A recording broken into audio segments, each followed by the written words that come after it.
ഇത് ചാനൽ വന്ന് ഇസ്രായേലിന് വേണ്ടി സംസാരിക്കുന്ന അവൻ അറിയില്ല. ഇത് മുസ്ലിങ്ങൾ ആശയപരമായ ശത്രുതയുണ്ടെങ്കിൽ പോലും പ്രാക്ടിക്കലായി ജൂതന്മാർക്കെതിരെ നടപടിയെടുത്തതിന്റെ ഒരു ചരിത്രം പലസ്തീനിലെ രക്തച്ചൊരിച്ചൽ മാറ്റി നിർത്തിയാൽ ഉണ്ടായിട്ടില്ല.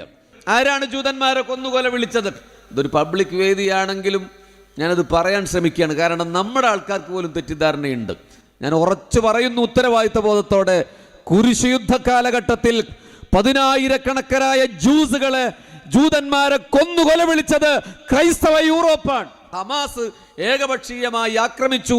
അതുകൊണ്ട് അവര് ഭീകരവാദികളാണെന്ന് ഫേസ്ബുക്കിൽ പോസ്റ്റിട്ട സകല രാഷ്ട്രീയ തമ്പുരാക്കന്മാരോടും പറയുന്നു, ഇല്ല, ചരിത്രം പഠിക്കണം. എന്തുകൊണ്ടാണ് ഹമാസുകൾ ആയുധമെടുക്കേണ്ടി വരുന്നത്? ചെറുമണി കല്ലുകളെ കൊണ്ട് ചീറി വരുന്ന ടാങ്കുകൾക്ക് മുന്നിൽ നെഞ്ചു കാണിച്ചു കൊടുത്ത് അലറി വിളിക്കുന്ന പലസ്തീനിലെ മക്കളുടെ ആ ചരിത്രം നൂറ്റാണ്ടുകൾ പിറകിലേക്ക് പോകുമ്പോൾ നമുക്ക് മനസ്സിലാകും. പലസ്തീനിൽ ക്രിസ്ത്യാനികളും 2% ഉണ്ട്. അവർ ഇസ്രായേലിന് എതിരാണ്. അതുകൂടി നിങ്ങൾ തിരിച്ചറിയണം. കേവലം ഒരു ദിവസത്തിന്റെ ചരിത്രം കൊണ്ടല്ല പാലസ്തീനിന്റെ ചരിത്രത്തെ പഠിക്കേണ്ടത്. നൂറ്റാണ്ടുകളുടെ ചരിത്രത്തിന്റെ അപങ്കുരമായ രക്തച്ചൊരിച്ചലുകളുടെ ഒഴുക്കുണ്ട്. ഈ ചരിത്രം ചാനൽ ചർച്ചകളുള്ളവർക്ക് അറിയില്ല. ഓരോ സന്ധ്യകളിലും ചാനൽ ചർച്ചകളിൽ ഇരുന്നിട്ട് ഇസ്രയേലിന്റെയും പാലസ്തീനിന്റെയും ഈ പോരാട്ടത്തെ ഏകപക്ഷീയമായി വിലയിരുത്തിക്കൊണ്ട്, അല്ലെങ്കിൽ കപടനിഷ്പക്ഷതയുടെ മുഖംമൂടി അണിഞ്ഞുകൊണ്ട് ഇസ്രയേലും പ്രശ്നമാണ്, പലസ്തീനിലെ ഹമാസും പ്രശ്നമാണ് എന്ന തരത്തിൽ വ്യാഖ്യാനം ചമയ്ക്കുന്ന അന്തിച്ചർച്ചകൾ കണ്ട് അന്തിച്ചു നിൽക്കാതെ നിങ്ങൾ ഈ സത്യം മനസ്സിലാക്കേണ്ടതുണ്ട്. ഉമർ റളിയല്ലാഹു അൻഹു ഇസ്ലാമിക ആധിപത്യത്തിൽ വന്ന ആ 2ാം തവണയും ഒരു കരാർ അവിടെ ഉണ്ടാക്കിയിട്ടുണ്ട്. ജെറീക്കോ കരാർ എന്ന പേരിൽ അറിയപ്പെടുന്ന കരാറിൽ എഴുതപ്പെട്ടത് ഇസ്ലാമിക ഭരണത്തിന്റെ ആധിപത്യത്തിന് കീഴിൽ ജീവിക്കുന്ന അവിടുത്തെ പൗരന്മാരായ ക്രിസ്ത്യാനികൾക്ക്, ജൂതന്മാർക്ക് അവരുടെ മതപരമായ അവകാശങ്ങൾ വകവെച്ചു കൊടുക്കുന്നുണ്ട്. അവർ രാഷ്ട്രത്തിനെതിരാകുന്ന കാലത്തോളം ഈ രാഷ്ട്രത്തെ ആരെങ്കിലും ആക്രമിക്കാൻ വരികയാണെങ്കിൽ ഇസ്ലാമിക സേനയോടുകൂടെ മുന്നണി പോരാളികളായി രാജ്യത്തിന്റെ പൗരന്മാർ, അത് ക്രൈസ്തവരാണെങ്കിലും ജൂതന്മാരാണെങ്കിലും ഉണ്ടാകണമെന്ന് എഴുതി വെച്ചിട്ട് 2 കൊല്ലമല്ല 548 കൊല്ലക്കാലം പലസ്തീനിന്റെ ഇസ്ലാമിക ഭരണത്തിന് കീഴിൽ ഒരു മനുഷ്യന്റെ പോലും രക്തം ചൊരിയാതെ, ഒരു ജൂതന്റെ പോലും രക്തം ചൊരിയാതെ ജീവിക്കാൻ കഴിഞ്ഞുവെങ്കിൽ ജൂതന്മാർ വഞ്ചകന്മാരാണ്, ചതിയന്മാരാണെന്നൊക്കെ വിശ്വസിക്കുമ്പോഴും ഒരു ഭരണീയരെന്ന നിലക്ക് ഒരു ചെറുകല്ല് പോലും പലസ്തീനിന്റെ മണ്ണിൽ ഒരു ജൂതന്റെ മേൽ 548 കൊല്ലക്കാലം വീണിട്ടില്ലായിരുന്നു. ഈ ചരിത്രം ചാനൽ ചർച്ചകളുള്ളവർക്ക് അറിയില്ല. ഫേസ്ബുക്കിൽ പോസ്റ്റ് ഇടുന്നവർക്കറിയില്ല. യഹൂദിയായിലെ ഒരു ഗ്രാമത്തിൽ ഒരു ധനുമാസത്തിൻ ഒഴുകും കുളിരിൽ ജനിച്ചുവല്ലോ ഉണ്ണിയേശു. യഹൂദിയയിലാണ് ജനിച്ചത്.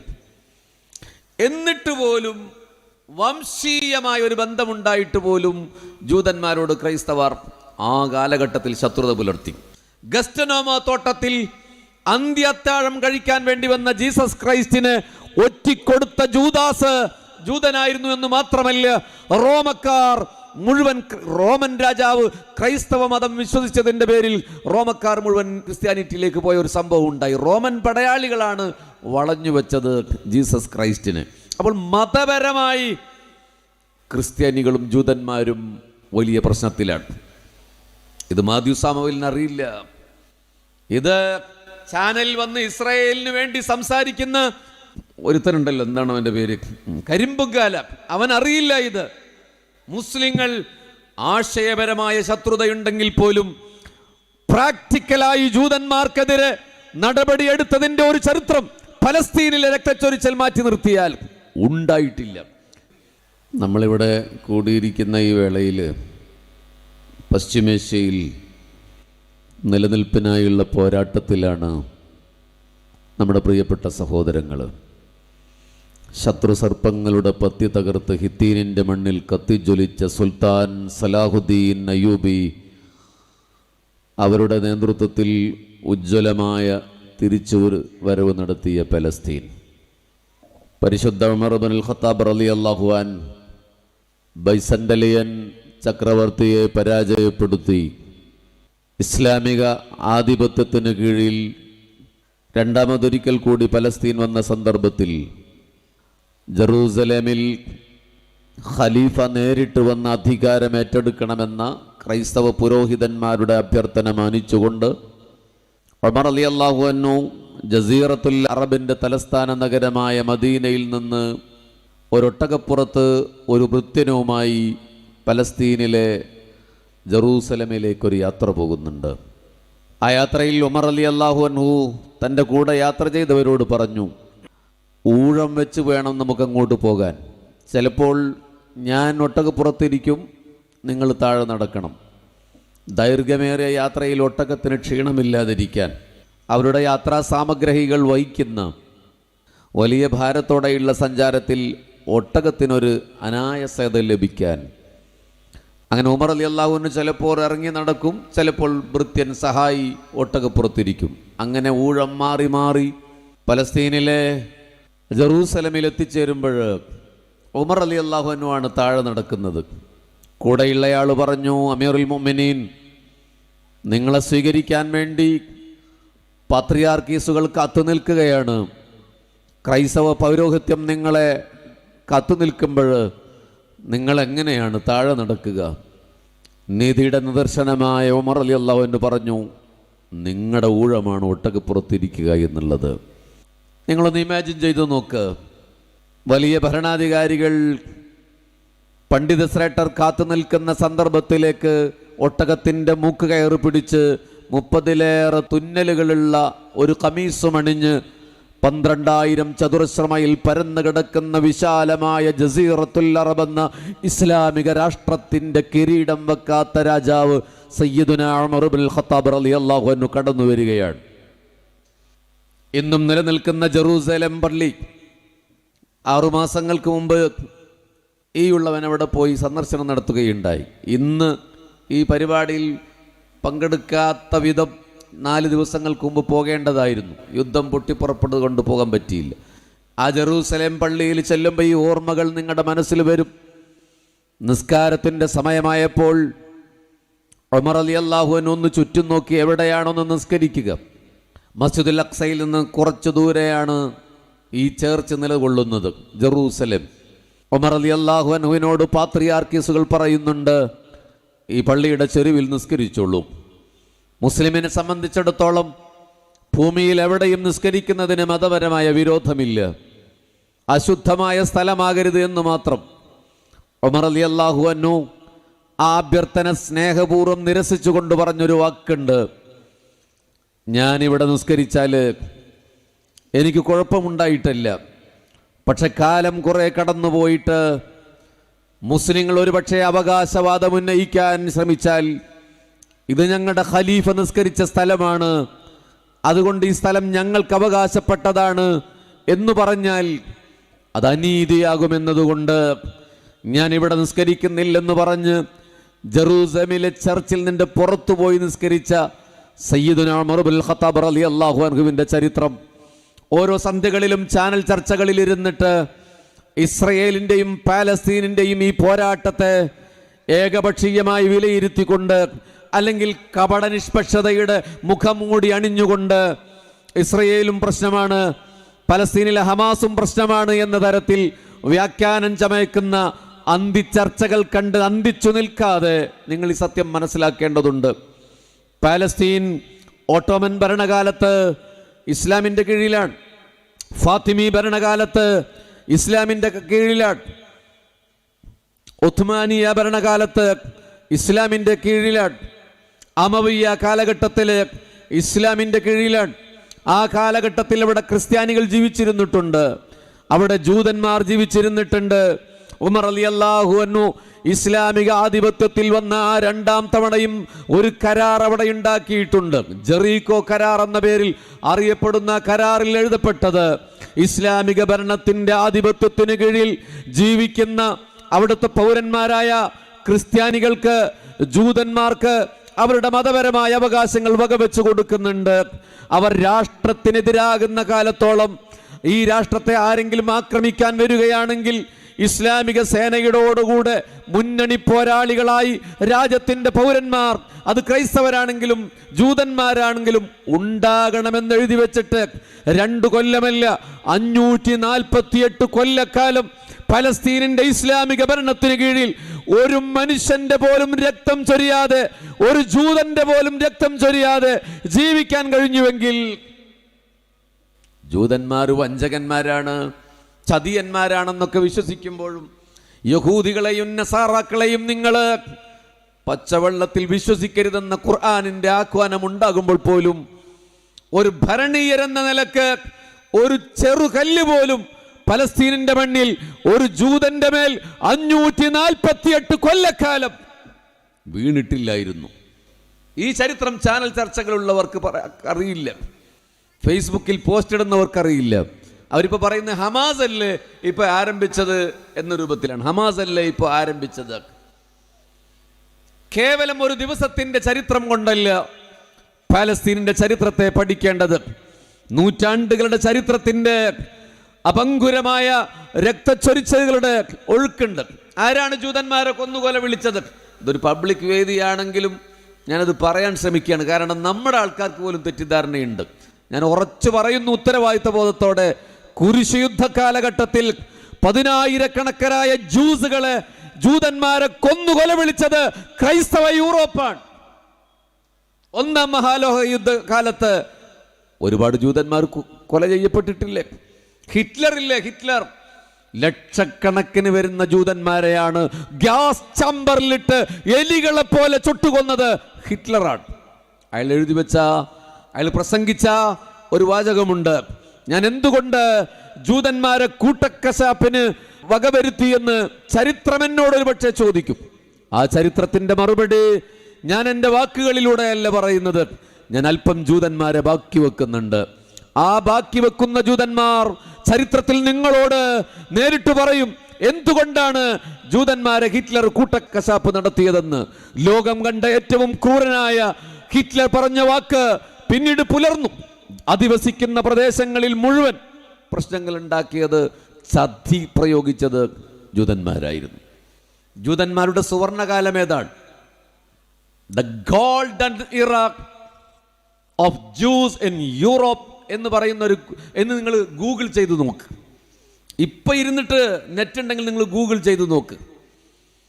ജൂതന്മാരുടെ സുവർണ കാലഘട്ടം യൂറോപ്പിൽ ഏതാണെന്നറിഞ്ഞാൽ നിങ്ങൾക്ക് അവിടുത്തെ ഡാറ്റ വരുന്നത് സ്പെയിനിലെ ഇസ്ലാമിക ഭരണാധികാരികളുടെ കാലഘട്ടത്തിലാണ് ജൂതന്മാരുടെ സുവർണകാലം.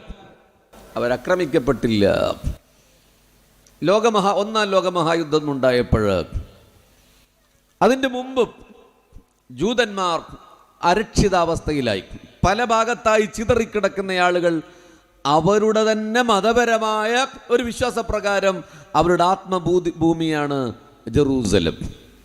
നോക്കൂ, നൂറ്റാണ്ടുകളോളം ഈ ക്രൈസ്തവരും ജൂതന്മാരും വൻ പോരാട്ടത്തിലായി. അവർ പറയുന്നത്, ക്രിസ്ത്യാനികളും ജൂതന്മാരും പറയുന്നത്, യേശു ക്രിസ്തു ജനിച്ചത് ജൂത കുടുംബത്തിലാണെന്നാണ്. നമ്മുടെ ഈസാ നബിയെ കുറിച്ചല്ല നമ്മൾ ഈ പറയുന്നത്. ഈ കേരളത്തിലെ ക്രിസ്ത്യാനികൾ പാടുന്നൊരു പാട്ടുണ്ട്, യഹൂദിയായിലെ ഒരു ഗ്രാമത്തിൽ ഒരു ധനുമാസത്തിൻ ഒഴുകും കുളിരിൽ ജനിച്ചുവല്ലോ ഉണ്ണിയേശു. യഹൂദിയയിലാണ് ജനിച്ചത്.